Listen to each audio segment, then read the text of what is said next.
Welcome to the ladies of Tellico Village. My name is Joan Dorsey, and this show features interviews with some of the most fascinating and talented women living right here in Tellico Village. I know you'll enjoy today's remarkable lady. Her story is special, her life has been remarkable, and I feel so honored to have her here today to share it all with us. Sit back and enjoy this episode brought to you by the volunteers at Tellico Village Broadcasting. I'm Joan Dorsey, and this is the Ladies of Tellico Village. And I have a really interesting guest for you today. Many of you are going to recognize her. She's had a very interesting life. She's a career nurse, career's still going on. She has many talents. She's a talented pianist and a vocalist, very involved in charitable endeavors. In fact, I'd say the word charity for her is something that can't even be described by Webster. She and her husband have had a very interesting lifestyle. It's very unusual. It's very scary kind of at times. And I think you'll find it very interesting. It's going to be a major part of my interview today. So with that in mind, I want to introduce you to my guest, Teresa Barnard. We're going to get into this interesting passion that she and her husband both have. So we're going to start at the beginning. I know you were a Tennessee girl, that you were born and raised on a farm in Maryville. So tell me about Mom and Dad. Well, I grew up in the Porter area, Wildwood area, up in Blount County. And Dad worked at Alcoa. Mom was a homemaker. I have a brother that's 4 years younger than I am. His name is Daryl. We had 15 acres. It's not a huge farm, but we raised some corn and raised some calves every year. And Dad put out tobacco one year. We always had a big garden. Mom canned everything that came out of the garden or froze it. And so it was just a really nice childhood growing up out in the country and enjoying fresh vegetables and fruits. And did you have to feed the chickens and collect the eggs and pick the corn? Thankfully, we did not have chickens, but we did have calves. We would have to go to the barn and feed them and mix their milk and feed them before we would go to school. And so we would raise them all winter long, and then in the spring they would go to the slaughterhouse, and that would be our meat. Was that hard? Did you name them? Well, I didn't, but my brother did, and one of the ones that he named was Rudolph, and he finally was old enough one year to realize then what happened in the spring. And so he cried because he said, "I can't eat Rudolph." And so it was pretty traumatic for him. Well, eventually you left the farm and you went to school. And early on in school, what new interests did you find that weren't part of your farm life? Well, I always loved to have a ball in my hand, and I had a lot of boy cousins, and we would play football, and I was right there in the middle of them. I was the tomboy. I got very interested in the 5th grade in basketball, and played actually basketball all the way through high school until my senior year. So that was really an interest. You also told me you got involved in music and choir and things like that, even somewhat in elementary school, right? At least music. Oh yes, well, music's always been a part of my life since I was born. My mother was the organist at our church. My dad sang. He played the guitar. He played the piano. And you had kind of a family group. We did. As I got older and was able to play better, and I took 8 years of piano and 2 years of voice. But we sang as a family at church mostly, and other churches. Sometimes we would get invited to revivals, and our family would sing. Now, you mentioned church, and I know that was a huge part of your life. Yes, always has been. I was at church whenever the doors were open. I got a very strong Christian foundation and accepted Jesus as my Lord and Savior when I was 9 years old. And so we would just sing together as families, even to the point that sometimes at family reunions, I can remember them saying, "Oh, Bill, you and your family, you have to sing for your supper, you have to sing for your meal," or whatever. And so Did you ever name your group? No, just the Ryden family. Oh, okay. The Ryden family. Okay. Then you got to high school. Did you play basketball still in high school? Yes. Choir? No, I didn't have time to do choir and basketball. So basketball was pretty much my focus in high school, and loved it. Did that until my senior year. My senior year of high school, I had played basketball for 7 years, and I just wanted to do something different my senior year. I joined the choir, the high school choir, and enjoyed doing that, just something different. Now, I remember you telling me that when you were in school one day in high school, and a really cute boy you happened to notice, maybe in the hallway. Where'd you spot him first? Probably geometry class. Okay. All right. And did you talk to him? No. He was the new kid on the block, and he was new to our school. So it's like, you have to kind of check those guys out. I'm always interested. How'd you get him to notice you? Obviously, we're beyond the days of dropping a handkerchief, but I mean, didn't you plot out some way to have a conversation? Not really. I think it was the other way around. Okay. You became a high school couple. We did. A year later, we were dating and going steady. Now, something was very different about Charlie. First of all, he was the new kid. He came from a different school, so that was different. Second of all, he came to school on a motorcycle, and that was very interesting. I think you're all starting to get the drift of this investigation. Tell me about the first time you ever sat on that motorcycle and took a ride.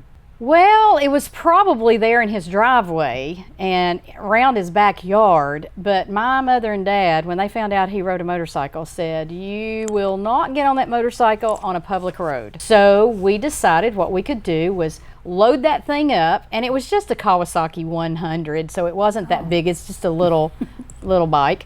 But we loaded that thing up in his dad's old red pickup, and we took it up to Cades Cove, and we could ride around that 11-mile loop. And sometimes we'd ride it around twice. Do you remember the first time your parents met him? I mean, we have this stereotype, I'm sure all of you do too, about Hell's Angels and tattoos. And so how did you prepare them for this meeting? Well, the interesting thing that our first date, when they were supposed to meet him, was to a banquet. So he was dressed up very nice in a coat, tie, and I was in a long dress. So they met him all nice and cleaned up.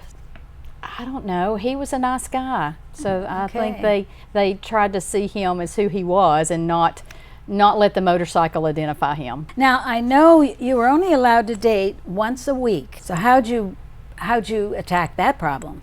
We were only allowed the one actual date a week. But if he went to church with me, it did not count as a date.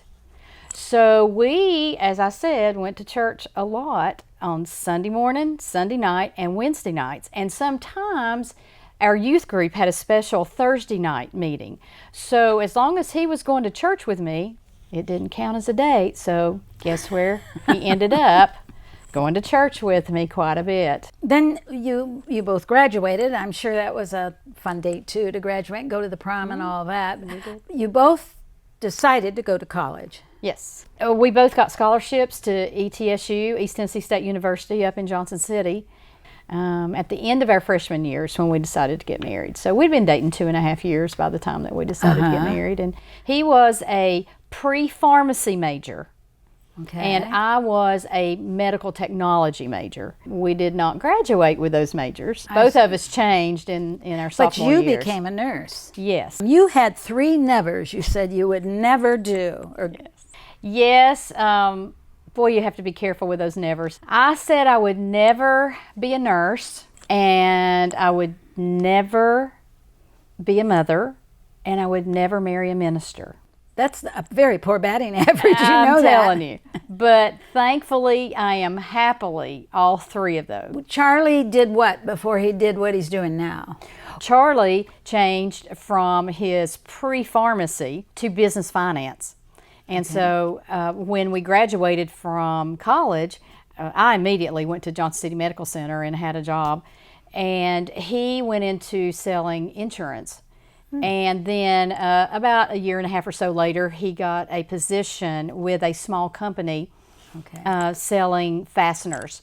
And so he was in the business world, but was feeling sort of, not sure really what he needed to do, where I was confident that nursing was my calling. I'm going to back up a minute Okay. about something. Did he get down on one knee and propose? Or did he get off the motorcycle to propose to you? Or did he just reach back with a ring?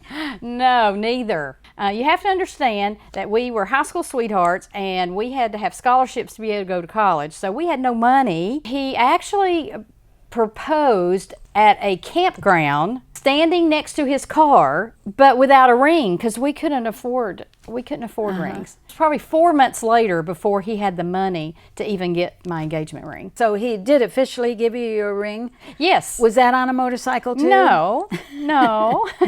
Not everything happened on the motorcycle. I guess not. Yeah, Okay. You do have a daughter. We do. We have one child, and Rachel is almost 34. She'll be 34 in November, and she is a third grade science teacher at Walland Elementary in Blount County, and she is married to Mark Prasad, who is in administration in the ER at Blount Memorial Hospital, and they have our only grandchild so far. She's 4.5, and that's Rebecca. So and they live 5 minutes from us in Maryville. And plus all of my family there, and Charlie's brother, one sister and his brother live in Maryville as well. So if you count all of my cousins that I grew up with and their kids and now their kids, there's probably about 75 of us in Blount County. Wow. Yeah. So you have huge family reunions. Yes, when we're allowed to. You know, COVID kind of took our Easter away. How many motorcycles have you had over the years? It was an estimate. You were pretty sure it was 16 motorcycles. I think this newest one is our 16th motorcycle. Yeah. And it has a name. It does. And the one that I told you, Tweety, is no longer that name. We went back to Sammy. He's had a couple of, all 3 Yamahas now are Sammy. What kind of motorcycle is this for reference for all the people watching? Well, while we were on our trip that we just got back from, 3-week trip, we were able to purchase a 2018, brand new, out of the crate, Yamaha Venture Transcontinental. And so, which means it has a few more bells and whistles on it, like a GPS system and heated seat and grips and, you know, a couple, you know, USB ports, those type of things. This is a huge difference from number 1. Oh my goodness, yes. Kawasaki 100 is pretty small, and there's no back seat really. You're just hanging on to your to the driver, you know. And this one, it's like sitting in this chair, and you're leaning back, and you've got your cup holder, and if it's cool, you get your heated seat, and it's just so comfortable. And you have automatic air conditioning. Automatic, yes. Yeah, I'm afraid so. A little cooler than sometimes we want it to be. And I remember asking you if you ever rode what I've heard, is it called the Dragon? Yes. That's so infamous almost rather than famous. You've done that. We have done that one time. And you live to tell about it. And we live to tell it. What do you like the most about traveling or riding on a motorcycle? That's easy. It's just that, that freedom of feeling that air and just looking around, not having to look through windshields. It's almost like you're part of the environment, and just being right there with Charlie. I've just loved that. What's a negative then? The negative is weather. Is it? You're very affected by the weather. There are motorcycle clubs here in the village. Yes. And are there several, or do you belong to a special one? The Tellico Riders, and we are members of that group. We don't get to ride with them hardly ever because they're all retired, and we were still working. But at our church, we call ourselves the Faith Riders, and we even have our shirts. The girls have pink shirts and the guys have gray. And we have a little trip planned to Maggie Valley here at the end of the month if the weather holds good. And so sometimes there'll be 5, 6, 7 bikes that'll go. And have you ever kept track of how many miles you have done in your marriage on a motorcycle? Over 400,000 miles. And we've been together 45 years. Wow. Married 43. Congratulations. Thank you. Tell me a little bit about clothing. What do you pack, and where do you put it after you pack it? Oh, we get that question asked all the time. How can you pack for 3 weeks with a trunk and, 2 saddlebags?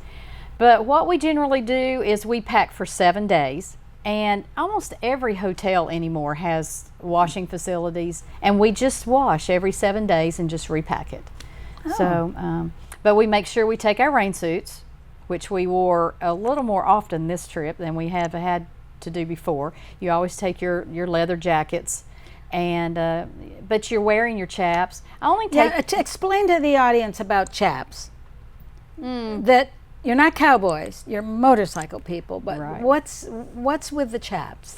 The chaps are very important. They can help protect you if you go down, and you know, because jeans and everything will rip real easily, and so your chaps is a good protectant. It's protectant against rain because it does not absorb the rain, and also the heat. We have been in Arizona. We can remember several years ago, it was 113 degrees, and yet my legs never got hot. But if you had just jeans on, the fabric would burn your legs. So the chaps actually keep the heat from penetrating, but in the cold weather, it keeps the heat in. So they're magical in I don't go anywhere without them. And have you ever not been able to find accommodations? What do you do? Sleep under a viaduct? No. Or what? No, now I will tell you that I told Charlie that I would go on these long adventures with him, and I will ride all day long. I'll ride 12 and 14-hour days, which we have done before. But at the end of the day, I want a hot meal and a hot shower and a good bed.